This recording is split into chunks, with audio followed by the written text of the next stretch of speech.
బాబాయ్ పెన్షన్లు ఉదయాన్నే వచ్చేస్తున్నారు. మీలాంటి పెద్దవాళ్ళందరికీ కూడా ఈ రోజున 3000 నుంచి 4000 చేయడం అనేది ఎంతవరకు ఉపయోగపడుతుందంటారు? ఎట్లుంది? ప్రభుత్వం ఎట్లుంది ఈరోజు? మాకు వరకు పర్వాలేదండి. హ్మ్. మాకు మాత్రం 6000 హ్మ్. అంటే వృద్ధాప్య వికలాంగుల పెన్షన్. ఏంటి ఆంటీ బాయ్. అంటే 3000 నుంచి ఒక్కసారిగా 6000 చేశారు బాబాయ్. అంటే ఎంతవరకు ఉపయోగపడుతుందంటారు మీకు ఇది? నాకు కొంతవరకు ఉపాధి అంటే ఇంట్లో అవసరాలకని గాని ఏదైనా గాని వాటికి అవసరం. నేను ఆర్థికంగా. ఏం పని చేయలేను కదా, అవును. ఆ ఇంట్లో అవసరానికి అది ఈరోజు పెద్దవాళ్ళకందరికీ 3000 నుంచి 4000 పెన్షన్ చేయడం గాని చంద్రబాబు గారు తీసుకునే నిర్ణయాలు ఎట్లా ఉన్నాయంటారు? ఎలా ఉంది పరిపాలన ఎలా ఉంది? బాగానే ఉందంటే 4000 చేశారు కదా బాగానే ఉపయోగపడుతుందా? ఉపయోగపడుతుంది. ఎలా ఉపయోగపడుతుంది అంటారు? అదే ఖర్చులు కానీ మందులు కానీ పనికి వస్తానండి నాకు. అవును. ఇప్పుడు ఈ వయసు వచ్చాక ఇంకా పని చేసుకోవాలంటే కొంచెం కష్టం. లేదండి ఏం అవే కొద్దిగా ఆసరా చేసుకోలేను. ఉన్నాయంటారా డబ్బులు? ఆసరాగా ఉంటాను కండి. ఇంట్లో ఒక పెద్ద కొడుకు లాగా అవునండి, పెద్ద చంద్రబాబు కొడుకు నాయుడు గారు. మా పెద్ద కొడుకు లాగా ఉండండి. మందులకి అయితే తీసుకుంటానండి. మందులకి నెల వచ్చేసరికి మళ్ళీ సరిపోతే అయ్యే ఖర్చు పెట్టుకుంటాను. అంటే టైంకి వస్తున్నాయి అమ్మా? టైంకి వస్తాను. లేట్ అవుతుంది? లేదండి, టైంకి వస్తాను. పెందలాడే 30 తారీఖు ఇస్తున్నారు. ఒకవేళ ఆదివారం అయితే 1వ తారీఖు ఆదివారం అయితే ఒక రోజు ముందుగానే ఇస్తున్నారు. అవునండి. రైట్. ఏ బాబాయ్ వచ్చిన బాబాయ్. ఎట్లుంది బాబాయ్? ఎలా ఉంది ప్రభుత్వం? ఎలా ఉందంటావు? అంటే జగన్మోహన్ రెడ్డి గారు ఏమంటాడంటే అసలు ఏమీ లేదు, ఈ 6 నెలల నుంచి అంతా అరాచకంగా ఉంది, జనాలు అల్లాడిపోతున్నారని ఏమో జగన్మోహన్ రెడ్డి అంటున్నాడు. మీరేమనుకుంటున్నారు? మీ అభిప్రాయం ఏంటి? ఇప్పుడు పర్వాలేదు, ఇప్పుడు బానే ఉందంటారా పరిపాలన? బాగానే ఉంది. టైంకే వస్తుందా?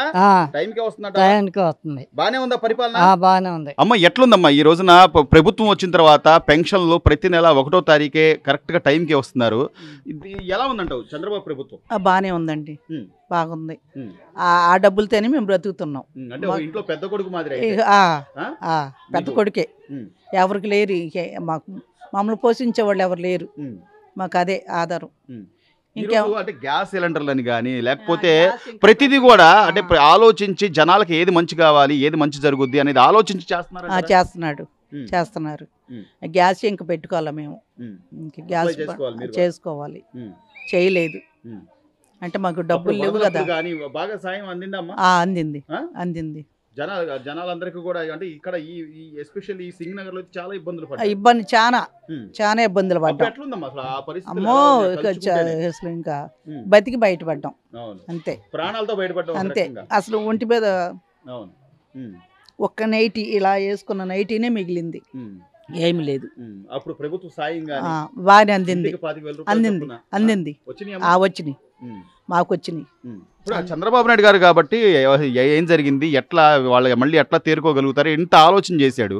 అదే జగన్మోహన్ రెడ్డి గారు ఉంటే ఎలా ఉండేదమ్మా ఇక పరిస్థితి మరికి మనం చెప్పలేమండి. ఇప్పుడు ఈయన గారు అంటే చేశారు, ఉన్న వ్యక్తి కాబట్టి చేశారు. పెన్షన్లు అయితే టైంకి వస్తున్నాయి అందిని ఈ రోజు వచ్చినాయి. మొత్తం మీద చూస్తే ఈ 6-7 నెలల్లోనే అమరావతి అని కానీ లేకపోతే రోడ్లని కానీ పెన్షన్లని కానీ ఆయన చెప్పిన పథకాలని కానీ ఒక్కొక్కటి నెమ్మదిగా చేసుకుంటూ వస్తున్నాడు. కొద్దిగా టైం ఇవ్వాలంటావా? చేస్తాడండి ఆయన, నల్లేమో టైం ఇవ్వాలి. రోడ్లు కొప్పులు పోనాయి, వెళ్ళపోయి బస్సులు గట్ట అవి బాగు చేస్తాడు.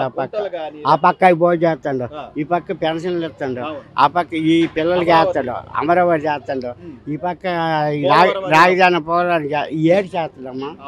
డబ్బు అప్పు చేసిన డబ్బు తీర్చాలా, ఇవన్నీ పడతాండి. ఈ నీట అన్నేమండి, ఈ నీట బాగానే పరిపాలన అవుతుంది, బాగా చేస్తాడు. తగ్గించలేదు, 4000 ఇవాళ 6 గంటలకు ఇచ్చారు.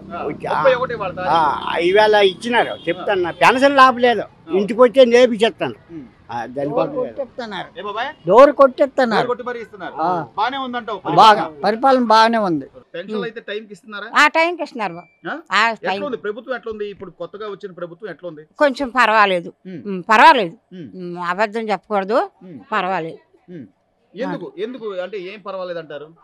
కొంచెం తేరుకున్నారు కొద్దిగా, దీంట్లో నుంచి కొద్దిగా తేరుకున్నారు. మొన్న వచ్చింది వరదకి, దాని గురించి తేరుకున్నారు. ఆయన మంచి పనులు చేశాడు.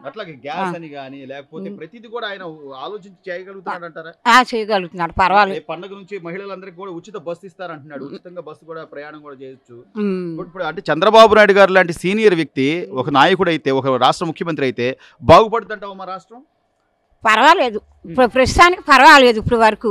మొన్న ఆ బుడమేరు మునిగినప్పుడు కానీ ఇక్కడ ఉన్న పరిస్థితులు కానీ వాటన్నిటిని కూడా సమీక్షించుకోవడం ఆయన అనుభవం ఉంది కాబట్టి చంద్రబాబు నాయుడు గారు వచ్చి చేశాడు. కానీ ఏమి చేయలేదు అంటున్నాడు జగన్. లేదు, బాగానే చేశారు. అప్పుడు అందరం వెళ్ళిపోదాము నీటితోటే, కొట్టుకెళ్ళిపోదాము, బతకము. ఎవరు రూపాయి ఇచ్చింది ఎంత కొట్టుకెళ్ళిపోతుంది. జగన్ నుంచి చచ్చిపోతాము రాడు. అంటే ఇంకా నేనే మంచి చేశాను, నేనే వస్తాను, ఆడు వస్తాడు. ఇంకా ఏకలు కట్ట రోజా కూడా అదే అంటుంది. ఆ రోజాకే గుడ్డ కొడతాడు. ఇంకో టైం ఉంది, టైం ఉందమ్మా, టైం ఉంది, టైం ఉంది, టైం ఉంది. ఇప్పుడు కనీసం కళ్ళ ముందు కనపడుతుంది కదా ఏం చేస్తున్నారు, ఏం జరగట్లేదు. ఒక 6 నెలలే అయింది, ఒక సంవత్సరమైన మినిమం సంవత్సరమైన టైం ఇవ్వాలా లేదా? ఆయన వచ్చినాడు చూసినాడు ఇలా ఈ జనాలు ఇలాగే అయిపోతారు ముంచారు, అదేమి ఇచ్చిందా? ఒక్క ఏక గంట లేదు. మరి ఈ గండిలు కప్పి నాన్నమ్మలు కూడా జనాలు చేసిండో. చంద్రబాబు నాయుడు నీటిలో ఉన్నాడు, ఆడు ఉన్నాడు ఒక క్షణమైనను. ఆడు ఎందుకు వస్తాడు? అంతేగా, జనాలు ఎవరైతే ఆపదలు ఆదుకున్నారో వాళ్ళు గుర్తు పెట్టుకుంటారు. అంతేగాని నువ్వు ఎక్కడో ఉండి మాటలు చెప్తే ఆ రోజు అయితే విదేశాల్లో తిరుగుతా, క్లబ్బుల్లో డ్యాన్సులు వేస్తా, ఈ రోజు మళ్ళీ వచ్చి నేను అన్యాయాన్ని అరికడతాను, నేను దాన్ని ధిక్కరిస్తాను, నేను ధర్నా చేస్తానంటే నమ్ముతారా? రోజు నమ్మరు. ఇప్పుడు ఆకలి జనాలకి 8 క్యాట్ మీద ఆహారాలు అందించింది. అవును అవును. డాబాల మీద ఉన్న వాళ్ళకి వాళ్ళకి ఏ దిక్కు, ఈ దిగితే మునిగిపోతుంది. మేధ ఉండకపోతే కాదు. అలాంటప్పుడు ఆ ఎల్కేట మీద అందించిండు కట్టేసి తాళ్ళతోటి. అది ఎవడెత్తిండో ఇడిచ్చిండా? గండీలు కప్పిండా? ఆ నీరు వచ్చింది ఎవరు కప్పిండ్రు? చంద్రబాబు నాయుడు నీటిలోండి కప్పిండు. అవి ఎందుకంటే నమ్మరు, పొరపాటు నమ్మరు, వేయరు. ఇప్పుడు ఆ మాట నీకు ఉండిపోను. ఆయన నమ్మే పొజిషన్ లేదు. ఎందుకంటే ఒకటి కరెక్ట్ కాదు కదా. ఇప్పుడు రేపు సెలవు వచ్చింది, రేపు పింఛన్ ఇవ్వాలి, రేపు 1వ తారీఖు పింఛన్ 3వ తారీఖు 4వ వరకు పెంచేవాడు. ఇతర అలా కాదు, ముందిస్తున్నాడు, ఒకరోజు ముందిస్తాడు. అది ఏది రైతు. ఇప్పుడు దాని మీద ఎదురు చూసేవాళ్ళు ఉన్నాం కదా. ఇప్పుడు దాని మీద అని ఎంత బేగ డబ్బులు వస్తాయి ఉపయోగపడ్డది చూస్తూ ఉన్నాం కదా. ఇది ముందిస్తున్నాడు, అదే రైతు. అందరికీ మీకు తెలీదా?